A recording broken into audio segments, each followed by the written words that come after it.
प्राणी आहे. एकमेकांच्या सहकार्याशिवाय मदतीशिवाय जीवन जगणे अशक्य आहे. तुझं दुःख ते माझं दुःख आणि तुझा आनंद तो माझा आनंद ही खरी मानवी नाती जोडणारी साखळी आहे. आजच्या सोशल मीडियाच्या काळात फेसबुक इन्स्टाला लाखो फ्रेंड्स असलेला माणूस मनाने मात्र अगदी एकटा आणि रिकामा आहे.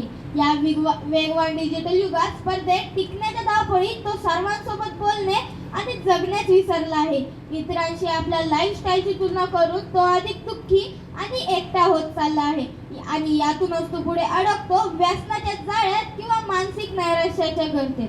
आणि हो, अतिशय भयानक अशा चक्रव्यूहात प्रत्येक पिढी अडकत चालली आहे. अगदी शालेय विद्यार्थी, तरुण, तरुणी, गृहिणी आणि अगदी ज्येष्ठ नागरिक सुद्धा.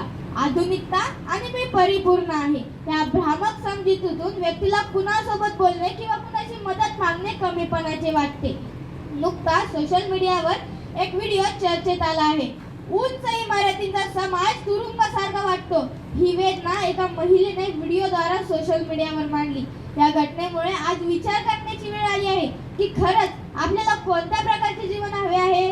उत्सवृ समाज आपल्याला दर्जा देतो, पण तो आपल्याला मानवतेपासून दूर नेत आहे का?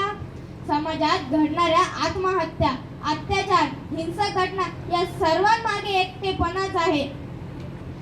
जसं वादळात उभी असलेली एकटी झाडं कोसळतात, पण जंगलातील अधिक असलेली झाडं एकमेकांना धरून आधाराने उभी राहतात.